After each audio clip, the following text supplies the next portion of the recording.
also, I got to had the privilege of, or however you want to word it, man, I got to be in a match. I had wrestled this guy earlier, if you want to call it wrestling, over in Charlotte, North Carolina, after he won UFC number 3, I believe. I wrestled Dan the Beast Severn. I wrestled him in May, and and it was a fucking 8-minute match over in Charlotte. And if it had been in a cage, it would have been 30 fucking seconds probably, because he didn't know any better. He was, it's a fucking work. You know what I'm saying? But anyway, thank goodness Mark Curtis was there. Jim Cornette was there. I like, Jimmy, is this guy smart to the business or what? And he goes, well, Alex knows training him something. I'm like, that's not what I asked you. I don't give a fuck who's training him. He knows this is a fucking work, doesn't he? Because he is Dan the Beast Severn. He just won fucking UFC number 3, 4, whatever. But anyway, later, that was in May. In August, as Super Bowl Professional Wrestling, and I know I slur my S's, always have. Shout out to Mr. White, my speech therapist back in grade school. But anyway, Dan Severn and I wrestled for the NWA title in the Super Bowl of Wrestling in Knoxville Civic Coliseum. And on that show, they had Marty Jannetty, The Undertaker. They had Buddy Landell wrestled, Shawn Michaels, the Rock and Roll Express, and PG-13, Brad Armstrong against Billy Jack Haynes. I mean, it was it was the Super Bowl Professional Wrestling at that time. And here I am, a fan, and you know, Jeremy, or Mr. No Gimmicks Needed, you do have a killer gimmick.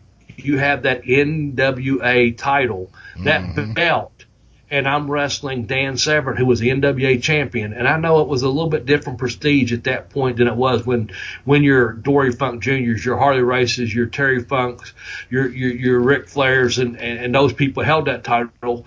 But to me, that was that was the real heavyweight title, because that was the fan. You know, I love the AWA, I love the WWF probably more than anything.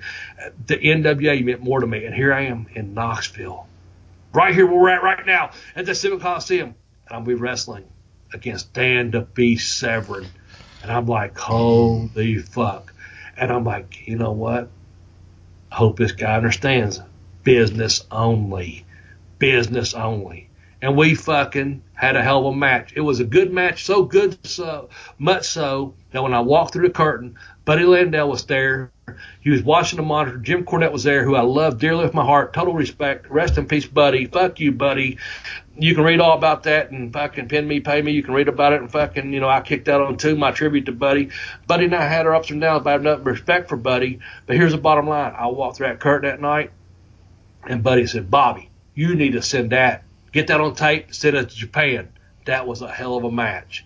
Here's a guy I worked with for 6 or 8 months previously. And here's Cornette, my manager, and Booker, and they're like shaking their head like, that was a good match. And I guess Dan to be Severn, and we fucking tore it down. It was only like 5 or 6 minute match, but you know what? It looked so good. It felt so good. The flow was so good. Yeah. It's all good. Well, that match is actually, you can find it on YouTube if you look. And it does. Now, you guys kind of wrestled in a different style. It almost looked like you're trying to blend MMA and pro wrestling at that point. Yes. Lots of shin kicks and leg kicks and things. I mean, you could definitely see that there was an attempt to play with the standard wrestling style at that point. Well, you know, here's the thing about that.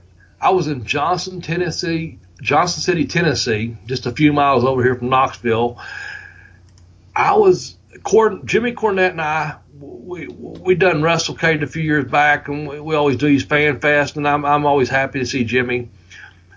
We have those bathroom stories, and this is one of them. And this is them pin me, pay me. I'm standing at a urinal in Johnson City, Tennessee, ready to fucking piss, and a door swings open. This is the back of the arena.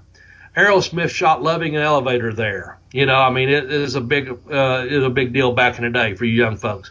But anyway, I'm standing there, I'm pissing, and if you're a man, and I don't know about you women, but if you're a man and you try to stop your piss midstream, you know how hard it is.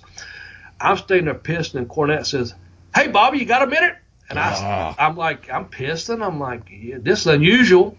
I'm like, yeah. And he goes, hey, man, good news. And I'm like, pissing. And I'm like, he goes, yeah, I got you booked next month against Dan Severn. And I fucking stopped pissing midstream. And I'm like, what?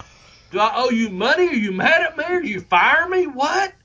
And I fucking go over and I wash my hands. My piss, I'm like, I stopped. That's dead. That's dead and stinking like Abraham Lincoln. I'm done. You know, I wash my hands like, Jimmy, what? And he's like, yeah. Listen, got Dan Severn booked next month over in Charlotte, you and him. And I'm like, oh, my God.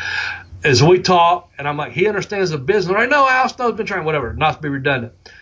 I finished washing my hands. I'm big on that. He tells me the deal. My whole deal is like this. He understands the fucking work. You know, it's business only. And I shook his fucking hand. He said, it'd be good. It'd be good for business.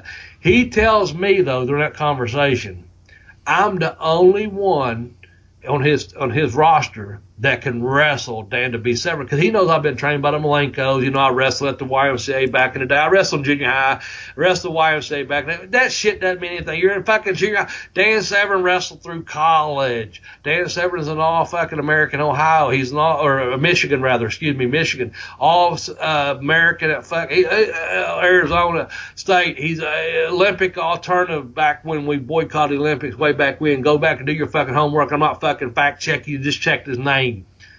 But the bottom line was this. I said, as long as he understands it's a fucking work. It's a business, you know. And so the first time is for 8 minutes. For 7 minutes and 30 seconds of that match, I'm keeping him off me because he still thinks he's in a fucking cage over in fucking Charlotte. And I'm like, nah, now I got to get the fuck away from this guy. But anyway, the Knoxville match at the Civic Coliseum here, it turned out to be a really, really good match. But the bottom line was this. He understood at that point several months later. And I told him, I said, here's the deal. Dude, if you let me counter and reverse and just work with me, folks, if you don't know by now, to quote Jimmy Cornette, quoting Dutch Mantel, the toothpaste is out of the tube. You can't put it back. As much as I hate the word sports entertainment, it's fucking professional wrestling. It's pro wrestling, whether you buy a ticket at the high school football game or the movie. It's a fucking, you're buying it for entertainment. So you go to it. And I said to Dan, I said, let me counter this time. He was already countering my counters back in Charlotte. And I said, I worked this territory for almost 3 years. I said, I've been on TV for almost 3 years. I've been the junior champion. I've been the heavyweight champion. Work with me. And it doesn't have to go as long, but we can work and treat it like a shoot. And we had a gentleman's agreement. And I was so afraid. Because the first finish was a Japanese armbar, which now is nothing, but back in the day it was a tap out. Yep.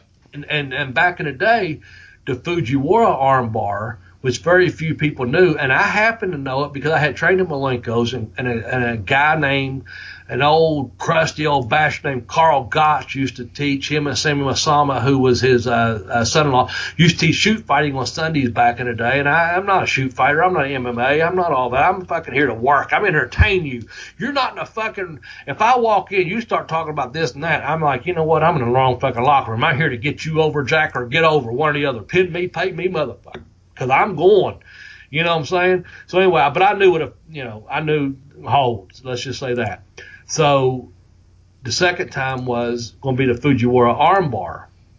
So I clothesline, and I hate fucking clotheslines, and I think our main man Tex out there put a thing about the lariat, staying the lariat hand. We talked about that before. He took your fucking head off.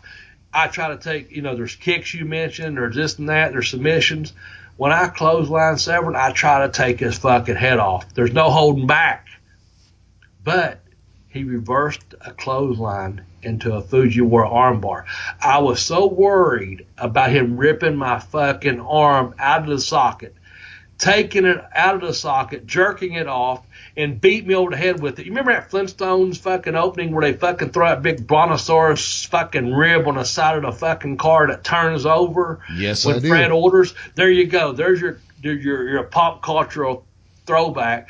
I thought Dan Severn was going to rip my fucking arm off my fucking body and beat me over the head at it.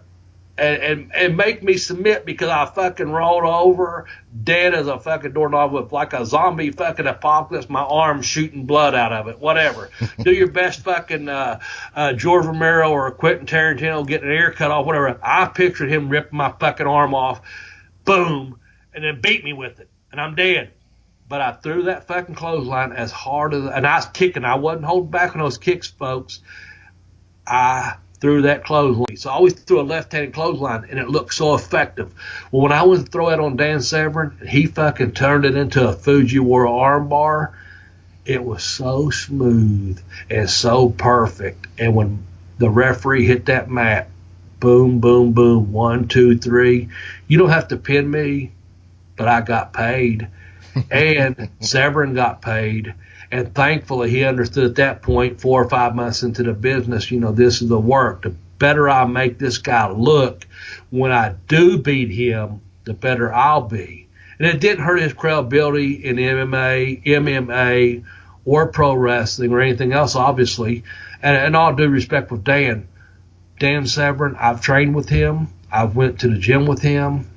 We trained on mats. I have nothing but respect. I worked with him twice. The second time was that 5 or 6 minute match was so much better, all because we had a gentleman's agreement and basically pin me, pay me, or you know what, when I throw this Fujiwara armbar, I know you're going to rip my arm out of my socket. Fucking I will tap. At one point or another, I will fucking tap. So work with me. And the bottom line on all that is, you know, Dan Severn said this. Hey, I can work a shoot or I can shoot a work. And I thought, you know what? I'd already talked to Steve Armstrong. I talked to Armstrong. I talked to Cornette in that bathroom. And I thought, you know what? How fucking smart is that? Because that's the thing. So can I, motherfucker. You might be an Olympian, but I'm going to fight you. But let's do it this way. And I know who would have won. And it's not a matter of who won or who lost if it was a fight. But in a wrestling match, I can work a work, or I can shoot a shoot, or I can shoot a work and work a shoot. And I was like, you know what? I already know I'm putting you over, motherfucker. I already know Cornette's paying me. I already know it's going to be a good house. It's a Super Bowl of fucking wrestling. When I throw this arm and I throw a clothesline, I'm going to throw as hard as I can. Catch it. Snatch it. Take me down.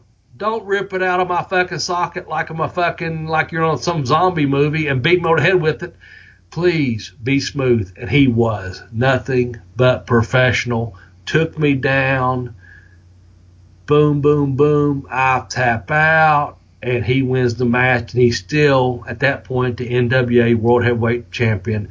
And I'm thinking, like we was talking about earlier, how fucking lucky am I? I'm getting paid to do something I love. I'm getting to wrestle against a world-class fucking athlete that had won in the UFC. I'm in front of a packed fucking house in Knoxville, Tennessee at the Super Bowl Professional Wrestling. And I'm fighting for the NWA World Heavyweight title. And guess what? The better man beat me. The better man won.